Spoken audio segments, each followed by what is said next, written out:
10th JAC board हाल फिलहाल में exam इसका होने वाला है।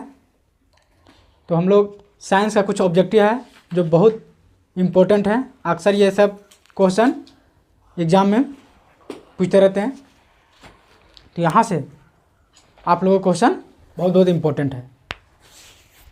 क्योंकि देखिए, यदि आप लोग को सही से यदि नंबर गेन करना है, प्राप्त करना है, अच्छा नंबर लाना है, तो ऑब्जेक्टिव इसमें बहुत अच्छा रोल निभाता है। क्योंकि देखिए 30 क्वेश्चन आपका ऑब्जेक्टिव हो गया, जो कि 30 नंबर आप केवल कॉमन सेंस या फिर दिमाग लगाकर ये लगा लीजिएगा तो 30 नंबर इसमें कोई नहीं छुड़ाएगा।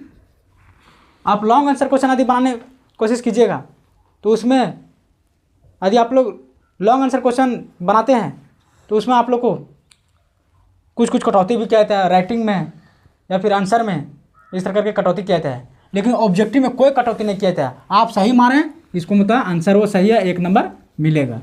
थोड़ा सा भी मिस्टेक किए हैं वो डायरेक्ट इसका रिस्पॉन्सिबिलिटी क्या होता है, गलत, और उसका नंबर नहीं मिलता है।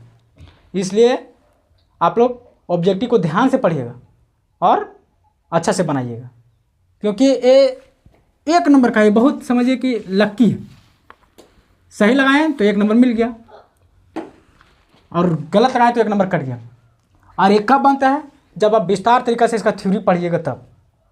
ठीक है, तो चलिए हम लोग शुरुआत करते हैं। बहुत इंपॉर्टेंट है, VVI है।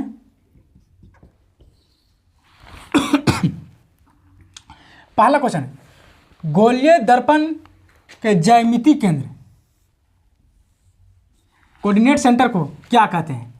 ज्यामिति को क्या कहते हैं? गोलीय दर्पण के ज्यामिति केंद्र को क्या कहते हैं? यानी जब हम लोग दर्पण छापते हैं, इस तरह दर्पण छापते हैं तो इसको सेंटर यहाँ से करते हैं, तो मेन सेंटर यहाँ ये हो गया। यदि इसको हम लोग अवतल दर्पण और उत्तल दर्पण के रूप में छापें तो मेन सेंटर हम लोग को यहाँ हो गया, ज्यामिति केंद्र इसका होता है ना। इसको बाहर से पेंट कर दिए तो क्या हो गया, अवतल दर्पण हो गया। और इसको अंदर से पेंट कर दिए क्या हो गया, उत्तल दर्पण हो गया। तो इसमें भी ये क्या है, ये ज्यामिति सेंटर। क्या है, ज्यामिति सेंटर। तो इसको क्या कहते हैं हम लोग, यहाँ क्या चीज़ दर्शाए थे, बताए थे तुम लोग के, पी यानी पोल, पी यानी कि पोल, और पोल में कहते हैं ध्रुव। तो देखेंगे हम लोग आंसर में कहाँ है, ध्रुव, फोकस केंद्र, सॉरी ध्रुव, वक्रता केंद्र, फोकस, मुख्य। तो क्या होगा, फोकस, सॉरी दूरी, ध्रुव। क्या होगा, ध्रुव। समझा। नेक्स्ट क्वेश्चन, इधर ध्यान दो।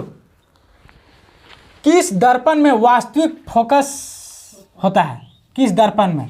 अवतल दर्पण, उत्तल दर्पण, समतल दर्पण, या इनमें से कोई नहीं? तो देखो हम क्या, देखो उत्तल और अवतल में, अवतल में लगभग यानी सभी 6, उसमें 6 पॉइंट हम बताएं। 6 में 6 मतलब 6 में एक केवल अपवाद है, जो 6ठा नंबर में जो बताए थे वो क्या है, अपवाद है, जो उसमें काल्पनिक प्रतिबिंब बनता है। ठीक है, जो दर्पण के पीछे बनता है, और बाकी जितना भी है सब में वास्तविक प्रतिबिंब बनता है। ठीक है, वास्तविक तथा उल्टा, वास्तविक तथा उल्टा। तो किस दर्पण में होता है वास्तविक तथा फोकस? उत्तल में, अवतल में, समतल में, इनमें से कोई नहीं? अवतल में। किसमें बनता है? अवतल में। मोटर चालक के सामने कौन सा दर्पण लगा रहता है? मोटर चालक यानी गाड़ी जो हम लोग चलाते हैं, 4 व्हीलर हो गया या 2 व्हीलर हो गया, उसका कांच में कौन सा दर्पण लगा रहता है? उत्तल दर्पण। उत्तल दर्पण क्या करता है, हम बताए थे। उत्तल दर्पण क्या करता है, कोई भी वस्तु है, कितना बड़ा वस्तु रहेगा, उसका पूरा कंप्लीट साइज बनाकर और तुमको बता देगा क्या है, गाड़ी है या फिर कोई जानवर है या कोई मतलब कोई वस्तु है, उसको कंप्लीट दिखा देगा। अब बताओ, गलती से उसमें अवतल दर्पण लगा दिया। मोटर चालक के जो रहता है, जो ड्राइवर के सामने जो कांच रहता है, देखता होगा तुम लोग, सामने रहता है, ड्राइवर बैठा रहता है सामने। मोटरसाइकिल में हम लोग रहते हैं तो दोनों साइड रहता है, और गाड़ी वाला ड्राइवर के सामने इधर रहता है ना। गलती से उसमें क्या लगा जाएगा, अवतल दर्पण। तो अवतल दर्पण का कॉन्सेप्ट क्या बताएं तुम लोग के, हम बताए हैं। कोई भी छोटा वस्तु रहेगा उसको क्या कर देगा, बड़ा कर देगा। क्या कर देगा, बड़ा। अब बताओ, कोई 4 व्हीलर चला रहा है, ठीक है, अब बड़ा गाड़ी आवे, बड़ा गाड़ी नहीं, टेलर आवे या वो क्या बोलते हो रहा, नहीं हैबा, वो सब बड़ा गाड़ी आवे। तब बड़ा गाड़ी तो बड़ा टायर रहता है, अब वहाँ हम गाड़ी के सामने लगा रहेगा इधर अवतल दर्पण, और कहीं उसमें देखा अवतल दर्पण क्या करता है, कोई वस्तु रहता है छोटा उसको बड़ा करता है, तो उसको गलती से खाली टायर दिखाई देगा तो ड्राइवर क्या समझेगा, टायर खाली दिखाई दे रहा है। कौन गाड़ी, नॉर्मल से कोई गाड़ी आता होगा, तो इस तरह एक्सीडेंट हो सकता है ना। इसलिए वहाँ कौन सा दर्पण लगाया जाता है, अवतल दर्पण लगाया जाता है। उत्तल, सॉरी, कौन सा दर्पण लगाया जाता है, उत्तल दर्पण। इंग्लिश में क्या बोलते हैं, कॉन्वेक्स मिरर। ठीक है, तो क्वेश्चन पूछता है, हाँ बहुत बार ये सब पूछता है, तुम लोग आगे क्लास पढ़ेगा, रेलवे लोग तैयारी करेगा है ना, या फिर एसएससी की तैयारी करेगा, सीपीओ वगैरह तैयारी करेगा, उस समय भी ये सब क्वेश्चन पूछते रहता है। गाड़ी के सामने, ड्राइवर के सामने, मोटर गाड़ी के सामने लगा हुआ जो मिरर रहता है वो कौन सा दर्पण लगा था वहाँ पे, तो उत्तल दर्पण। क्या करता है उत्तल दर्पण, क्या करता है, कोई छोटा वस्तु है, सॉरी कोई भी बड़ा वस्तु है उसको साइज बना देता है। तुमको यहाँ टेलर आ रहा है तो टेलर तो बहुत बड़ा है, लेकिन उसको कंप्लीटली तुमको बना के वहाँ दिखा देगा, हाँ टेलर गाड़ी आ रहा है। ठीक है, और अवतल दर्पण क्या करता है, वो केवल फैक्ट पर काम करता है कि हाँ वन, जैसे हम यहाँ देख रहे हैं कि ये आ रहा है यहाँ पे मोटरसाइकिल, तो मोटरसाइकिल में हमको कौन सा भाग हमको दिखाई दे रहा है, मान लो कि आगे का लाइट, तो खाली लाइट में दिखाई देगा तुमको, वो छोटा बड़ा कर देगा, जो छोटा रहता है उसको क्या करता है, बड़ा करता है। और उत्तल दर्पण क्या करता है, छोटा बड़ा को साइज बना के छोटा करके कंप्लीट तुमको दिखा देगा। समझ में आ गया। तो इसलिए मोटर चालक के सामने कौन सा दर्पण लगा रहता है, तो उत्तल दर्पण। कौन सा दर्पण लगता है, क्योंकि उत्तल दर्पण क्या करता है, वस्तु बड़ा रहेगा उसको कंप्लीट साइज छोटा करके दिखा देगा। ठीक है, अब आगे हम लोग बढ़ते हैं। किसी बीम मतलब कहता है वस्तु, बीम मतलब कहता है वस्तु, इंग्लिश में क्या बोलते हैं, ऑब्जेक्ट। इंग्लिश में क्या बोलते हैं इसको, ऑब्जेक्ट। ऑब्जेक्ट में तो कहता है वस्तु, ऑब्जेक्ट में तुम लोग 11 क्लास में इसको पढ़ेगा, इंटर में पढ़ेगा, तो वहाँ ऑब्जेक्ट बोला जाएगा। जहाँ हम लोग वस्तु बोलते हैं ना, वस्तु किसको बोलते हैं, जितना भी तुम लोग के घर में दिखाई देता होगा वो सब क्या है, वस्तु। वो सब क्या है, सब वस्तु। घर में जितना चीज़ हम लोग को दिखाई देता है ये सब क्या है, वस्तु। मार्कर क्या है, वस्तु। ये क्या है, बोर्ड क्या है, हाँ ये सब क्या है, चेयर क्या है, वस्तु। टेबल क्या है, कॉपी क्या है, वस्तु। तो इसको वहाँ तुमको टेक्निकल लैंग्वेज बोला जाता है, उसको टेक्निकल लैंग्वेज निकालता है ऑब्जेक्ट। क्या बोलेंगे, ट्रांसलेशन में पढ़ेगा तुम लोग, यानी ग्रामर पढ़ेगा, ग्रामर का कॉन्सेप्ट, ग्रामर के कॉन्सेप्ट से पढ़ेगा, टेंस के हिसाब से पढ़ेगा। तो हाँ ऑब्जेक्ट किसको बोलते हैं, जो लास्ट में लिखते हैं उसको बोलते हैं। लेकिन यहाँ जब वस्तु की, जब यहाँ फिजिक्स यानी हम लोग साइंस में पढ़ेंगे तो ऑब्जेक्ट क्या बोलेंगे, वस्तु को बोलेंगे। किसको बोलेंगे, और वस्तु को। यहाँ तो किसी को दिक्कत है ना। तो किसी बीम मतलब कहता है वस्तु, किसी वस्तु बोले या किसी बीम वास्तविक तथा समान साइज प्रतिबिंब प्राप्त होता है। प्रतिबिंब प्राप्त करने के लिए बीम को उत्तल लेंस के सामने कहाँ रखते हैं, लेंस के मुख्य अक्ष पर, या फोकस दूरी की दुगनी दूरी पर, या फिर अनंत पर, या फिर लेंस के प्राकृतिक केंद्र तथा मुख्य अक्ष पर। तो कहाँ रखते हैं, फोकस दूरी के दुगनी दूरी पर, फोकस दूरी के दुगनी दूरी पर। ठीक है, निम्न में से किस माध्यम का अपवर्तनांक अधिकतम है। किसका मतलब अपवर्तनांक, ध्यान दे इधर, हल्ला मत करो। किसका अपवर्तनांक अधिक होता है, तो हीरा का होता है। किसका होता है, हीरा का। किसका होता है, हवा, जल, कांच या फिर हीरा, तो किसका होता है, हीरा का होता है। चलिए यहाँ तक किसी कोई दिक्कत। आंख के रंगीन भाग को क्या कहते हैं, आंख में जो रंगीन भाग है उसको क्या कहते हैं हम लोग, बताओ क्या बोलते हैं उसको, आइरिस। क्या कहते हैं, आइरिस। समझ में आ गया यहाँ तक। आंख के रंगीन वाला भाग को क्या बोलते हैं, रंगीन वाला भाग ना यहाँ वाला, उसको क्या बोलते हैं, आइरिस। क्या बोलते हैं, यहाँ तक किसी कोई दिक्कत। आगे बढ़े। मानव नेत्र की सामान्य दृष्टि, सामान्य तो एक नॉर्मल जनरल आदमी कितना दूरी तक मतलब अपना आंख सामान्य दूरी से बिना, सामान्य दृष्टि के लिए दूर बिंदु कितना दूरी पर होता है, मतलब वो अच्छा से देख सके, मतलब नॉर्मल एक अच्छा से वो देख सके। हम पूरा यहाँ सामने करें, पूरा खपड़िए जगह इस तरह किताब है, देखें पूरा, मान लो हमारा आँख बड़ी चौक है एकदम समझ। ठीक है, तेरा इतना देखेंगे, क्या पढ़े बताओ, कुछ पढ़ जाएंगे इस तरह, इस तरह भी इस तरह का आँख दर्द करने में। ठीक है, इसको एक नॉर्मल दूरी रखना पड़ेगा, मतलब 25 सेंटीमीटर तक। 25, देखो बूढ़ा लोग के देखना, कभी इस तरह देखेगा पेपर में, इस तरह कर लेगा। हाँ, कल बजट पास हुआ, इसके लिए हमारे निर्मला सीतारमण जी ने घोषणा किए हैं कि 12 लाख पैकेज, 12 लाख सालाना है, जिनका इनकम होगा उस पर इनकम टैक्स नहीं लगेगा। नहीं ना किए हैं, ये जो भी हम लोग पता है। अब जो बजट पास हुआ है 12 लाख तक मतलब लोगों को छूट मिला है, टैक्स में। लेकिन इसमें किसका ज़्यादा, मोदी जी इससे पहले वाले में बताए थे कि जो पैकेज जो बजट पास हो रहा है पिछले बार, ये मध्यम परिवार लोग को है, लेकिन इसका नहीं हुआ, ये जस्ट उल्टा हुआ। बजट और जितना जीएसटी जितना और भरा रहा है, जितना और टैक्स इनकम टैक्स से पैसा कलेक्ट हो रहा है गवर्नमेंट के यहाँ, उतना ही यार महंगाई बेरोजगारी आसमान छू तरीके न, गरीब गरीब करके गरीब और गरीब होते जा रहा है, सरकार अमीर को और अमीर करते जा रहा है। चलो यहाँ देखो हम लोग, वो तो पॉलिटिक्स का बात किया, पढ़ाई करेगा तभी सब समझ में आएगा, समझा। कौन गाना गा था अभी तुमने?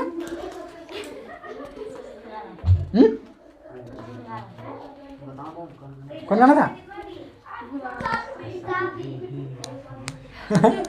कौन गाना था?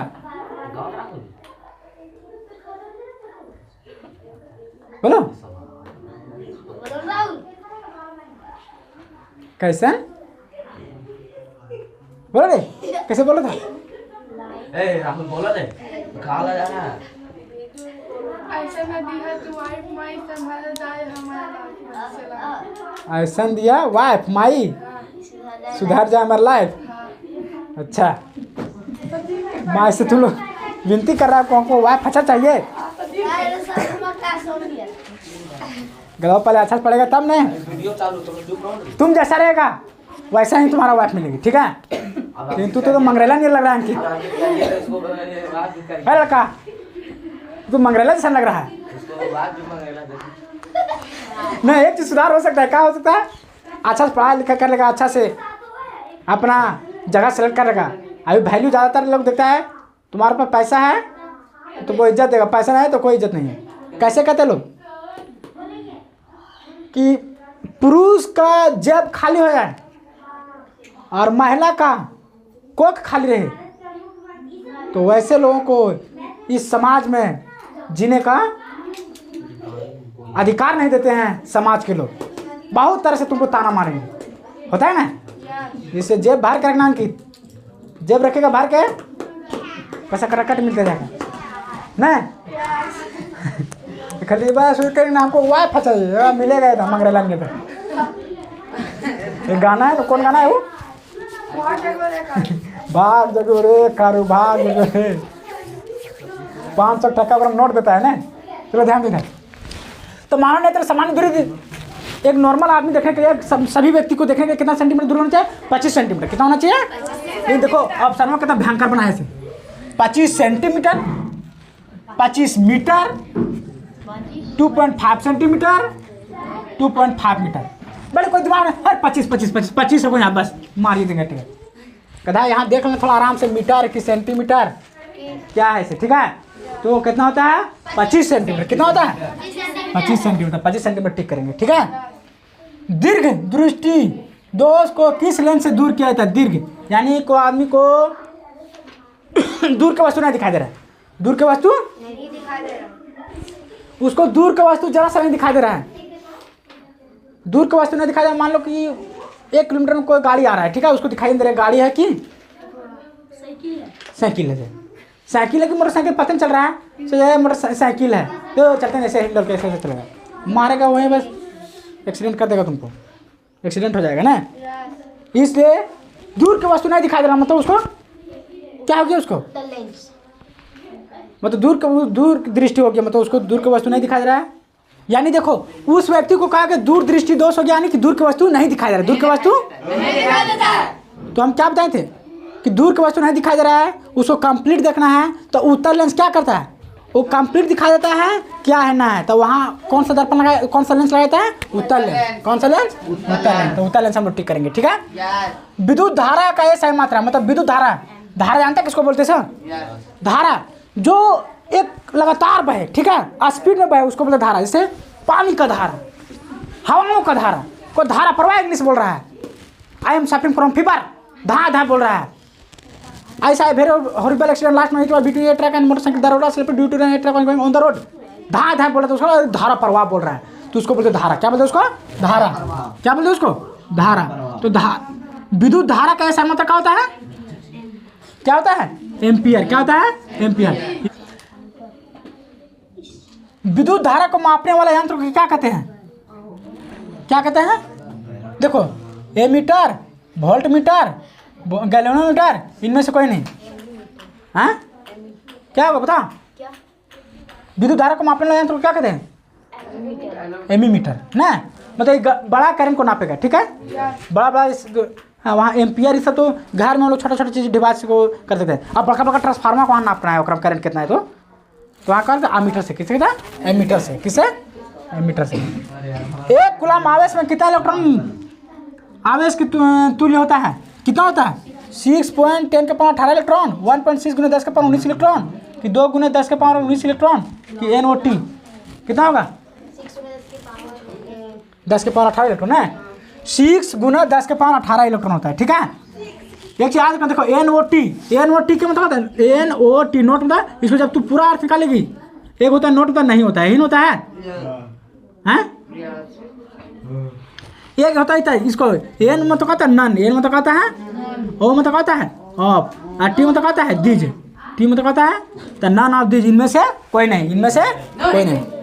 समीकरण CaCO3 है ना, रिएक्शन करवाएं इसको, CaO + CO2 किस प्रकार का अभिक्रिया है? तो एक ऐसा वियोजन अभिक्रिया। कैसा अभिक्रिया है? वियोजन अभिक्रिया। अभिक्रिया ZnO + C, zinc oxide + carbon, इसको रिएक्शन करवाएं तो क्या बना? जिंक और कार्बन ऑक्साइड, नहीं कार्बन मोनोऑक्साइड। तो ये किस तरह का उपचयन है? मतलब सॉरी, उपचयन हो रहा था, मतलब उपचयन तो समझती है, उपचयन और अपचयन दो को वर्ड है, एक होता है उपचयन, एक होता है अपचयन। ध्यान से समझिए। जैसे उपचयन किसको बोलते हैं? जिसमें ऑक्सीजन की वृद्धि होगा उसको क्या बोलते हैं? उपचयन। क्या बोलेंगे उसको? वैसा समीकरण जिसमें ऑक्सीजन का वृद्धि हो उसको क्या बोलेंगे? उपचयन। क्या बोलते हैं उसको? समझा क्या? और वैसा समीकरण जिसमें ऑक्सीजन की ह्रास हो, ह्रास यानी कि कमी, ह्रास यानी कि कमी हो, तो वैसे समीकरण को क्या बोलेंगे? अपचयन। क्या बोलेंगे? तो बता तुम लोग यहाँ इस रिएक्शन में किसका यहाँ पे ऑक्सीजन का वृद्धि हो रहा है या फिर कमी हो रहा है? देखो यहाँ था जिंक में, यहाँ ऑक्सीजन था, यहाँ ऑक्सीजन नहीं है, मतलब क्या ऑक्सीजन का ह्रास हुआ, तो जिंक ऑक्साइड कहा जाएगा, इसका कहा गया ह्रास हुआ। कहा हुआ? तो ये कहा जाएगा अपचयन हो जाएगा। कहा जाएगा अपचयन, नहीं पिए, मतलब यहाँ कार्बन सॉरी जिंक ऑक्साइड का क्या हो रहा है? यहाँ ऑक्सीजन क्या हो रहा है? कम हो गया, मतलब ह्रास हो गया। क्या हो गया? तो जिसमें ह्रास होता है उसको क्या बोलते हैं? अपचयन। क्या बोलेंगे? अपचयन। तो जिंक का क्या हुआ यहाँ पे? अपचयन हुआ। जिंक के लिए क्या हो गया? लेकिन हमको यहाँ क्या पूछा है? उपचयन। क्या बोला है? उपचयन। उपचयन होता है ऑक्सीजन वृद्धि। तो बताओ इसमें किसका ऑक्सीजन वृद्धि हुआ?